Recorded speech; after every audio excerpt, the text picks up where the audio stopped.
namichatu takkaayyuu nama fuuldura dhaabbatee dubbii godheen beeku. Namichi nama beekaadha. Wanni inni beeku garuu dubbii gochuun turre kottu dubbii godhii jedhanii waaman. Paarlaamaa Faransaayitti dubbii godhuu dhaqe. Yeroo dhaquu waan dubbatu sana katabeetii qaaliidhaan of barsiisee dubbachuu dhaqe. Gaafa dhaqee nama dura dhaabbatu garuu wanni inni dubbatu hundumtuuyyuu harkaa bade. Jennaani waan jedhee calqabee hoggaan kaleessa dubbachuudhaaf as dhufu waanan dubbachuuf dhufe anaaf Waaqa duwwaatu beekaa. Amma garuu Waaqa duwwaatu beekaa jedha.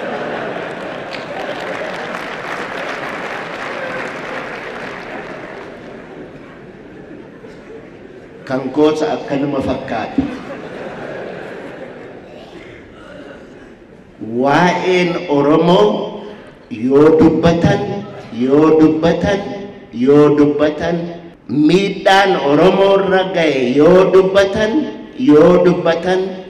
dubbatan waan dhumu miti. Garuu miidhaa kana hundaa danda'anii dhaloota har'aatiif lubbuu isaanii kennuudhaanii sirna duriyyee sirna haraamuu danda'anii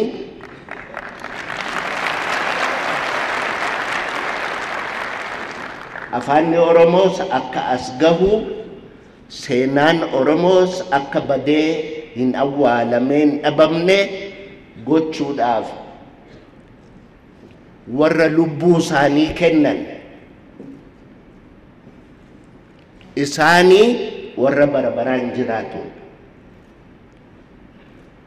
warri akki Abubakar Muusaa maqaan isaa har'aasitti hin ka'in guyyaa qubee kanaan waa katabuun dhowwaa ture. Halkan ijoollee walitti qabee ammayya amuumaa ajjeese abbaan addeessaa aduudha addooyyeetti oduu odeesse bakkaafaaf bakakkoof bofu boraatii bofaa barbaadu bareeda birraa barana badduus badeensi barbaada caalaa caamaatiif mucaa caamaa sana kan utuu mucucaanne cehee cuncuna coree miicee cuunfee micciiree coqorsa caffee caamaa isin cufti callisaa caqasaa jechaa ijoollee barsiisaa ture. Abubakar Muusaa leenca ituu humbannaa ajjeesanii waraabessi nyaate. Dargiitu ajjeese. Abubakar Muusaa, Sheek Bakrii Saphaloo warri kun warra ijaajjee ilmaan haraamuutiin mormee qubee isin har'a jettan kana qubee isin akka har'a qoosaatti barattan kana nuyi halkan dukkana keessa dhokannee baran akka inni ifatti ba'uu fi warra akka Abubakar Muusaa fa'itu warra akka Sheek Bakrii Saphaloo fa'itu lubbuu isaanii kenna. Qubee amma jettan kana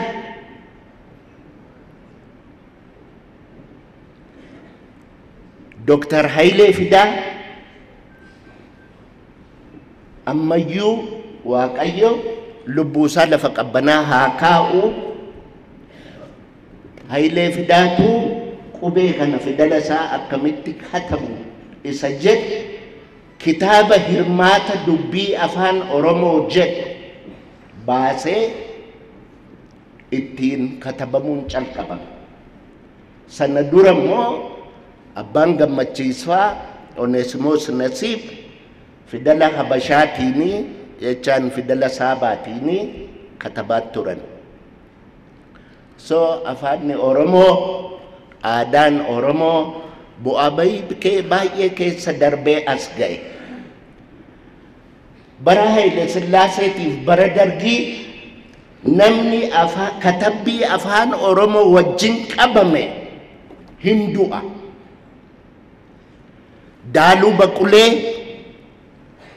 Saamunaan Qaabatoo, ilmaan Arsii waggaa 3 qubee afaan Oromoo wajjin qabamtan jedhanii kofalee irraa qabanii gobbatti waggaa 3 hidhaman. Qubee afaan Oromoo wajjin qabamtanii duwwaadhaaf. Daaluu Baqulee har'a lubbuun jira. Saamunaa Dhaqqaboo lafanni jiru hin beeku. Ijoollee Arsii, Leencaa Arsii, ijoollee qubee afaan Oromoo dhoksitee bara Abubakar Muusaa sanaa halkan dukkana keessa warra barsiisaa turedha warri kun.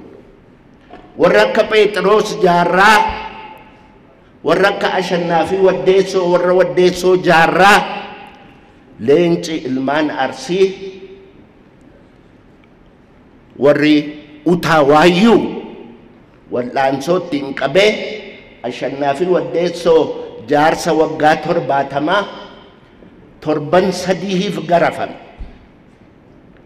Nuyi kana sodaannee bara Dargiitiif bara Haile Sillaasee waan katabne qubee waan katabne dhoossinee qaaliidhaan mataatti qabannee ulfaataan Dr. Nagaasoon addana jiru bara 64 Dambidolloo irratti akka itti nafxanyaan Oromoo irraa lafa fudhate walaloodhaan diraamaan dhiyaate. Diraamaa sana kan katabe ana ture. Yeroo Amaartichi gaafa sana afaan Oromoon beeku, Oromoon afaan Amaaraan beeku, yeroo waliin makanii dubbatan. Lafti kun lafuma abbaa saatii kan inni abaabayyuudhaan irra ture nafxanyaan dhufe. Lafti kun Hazaaree ጀምረው ይኸው ከኒኮቲ ትእዛዝ አምጥቻለሁ አች ጉባሳና ከሀገር ግዛቲ ሁለተኛ አትድረስ የምቦዮ ጀቷሞ ይግባኝ ፉቴ ደርቢቲ ሙጉቲ ጀዳን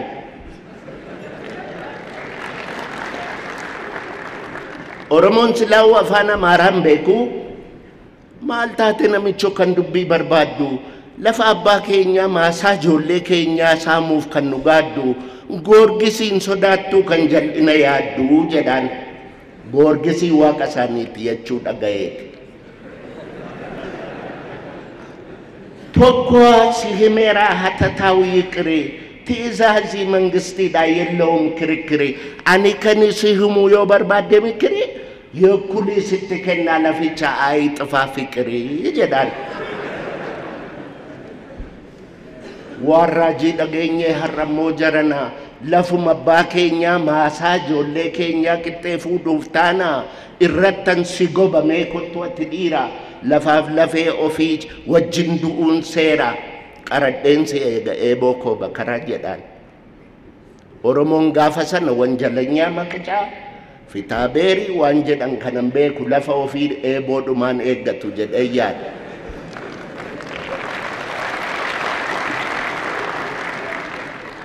Nafxanyichi laficha giddiin itti galee qotachuu jalqaba.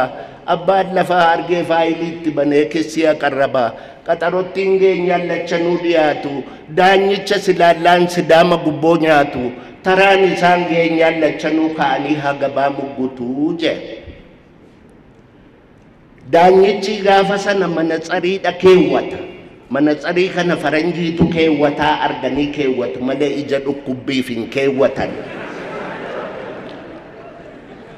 Manatsarii liishoo funyaanitti gadi butee Oromticha kanaan anti መንግስት ያላወቀህ ጠጋበኛ እንዴት ታስጨንቃለህ የንጉሴን ነፍጠኛ ትእዛዝ አምጥቷል ይሄው ከሀገር ግዛት ዳኛ ፖሊስ በሉ እኮ ወስዳችሁ ሰዱት በቁራኛ ጃኒ namicha poolisiin caammaa baala qoraattiidhaan dhiitaa fuudhee karchallee buusu.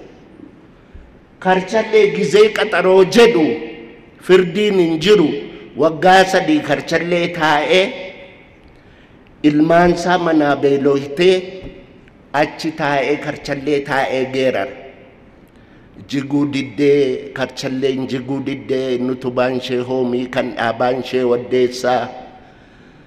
Jaarsattiin du'uu diddee jaarsayaan maballeessaa firri waasii nu didde kana lagaa walgeessaa walkeessaa.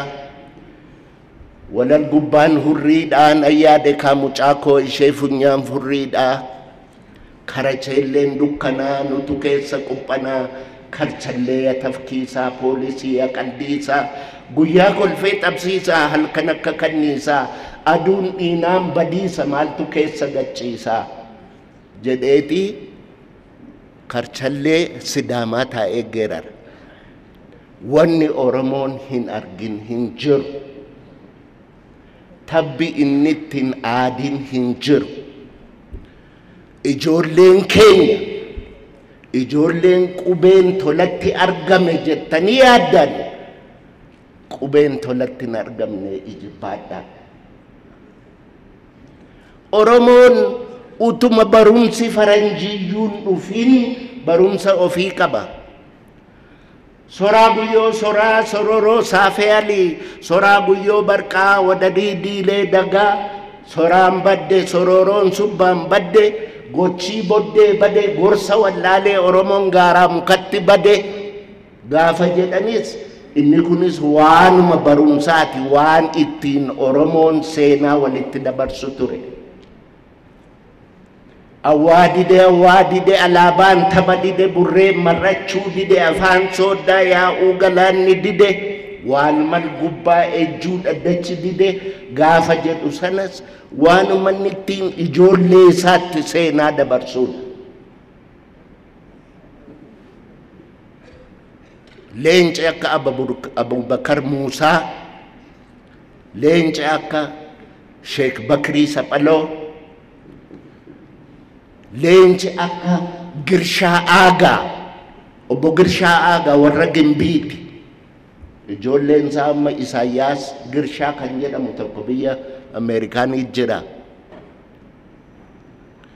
Biyoonaas yaa fakkeenya Xaaliyaanii yoo barbaadde bayi birraa ganamaanii yoo didde si waraanna eeboo qaramaanii kan inni jedhe gaafa afaan Oromootiin hin dubbatinaa jedhanidha. Wallaansoo dhumaan dhufnee as geenye. Wallaansoo dhumaan dhufnee as geenye. Gaafa Amaarri lafarraa fudhatee loon gadi bobba'ee dambaliin ga'uu dadhabee ol bobba'ee cilaaloo ga'uu dadhabee Arsiin maal jedhe? Loonni Arsii maal jedhe? Ol bobba'ee ciliyyoon hanqatu gad bobba'ee dambaliin hanqatu diinni waan taamure haa rakkatu.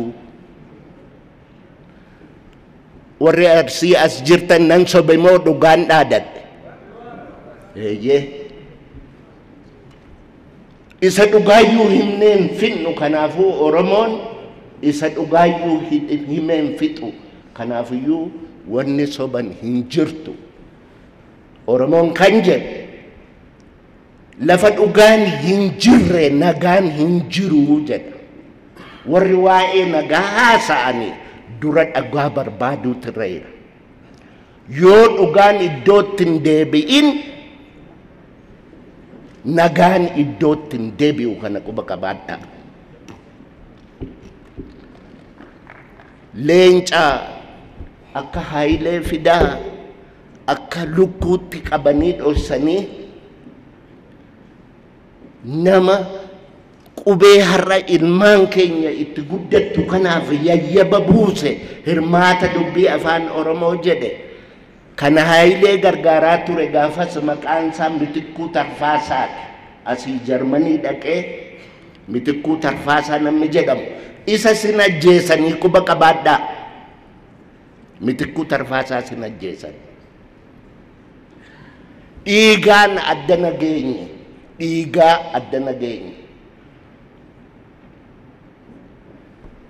Ani har'a kanan dhufeef waraqata katabadheen afaan Ingiliishiitiin isinitti dubbadha jedheen dhufe malee waan an amma dubbataa jiru kana dubbachuudhaaf itti qophaa'een dhufe.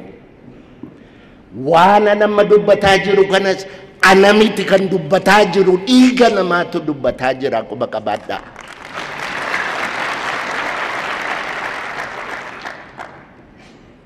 Abadan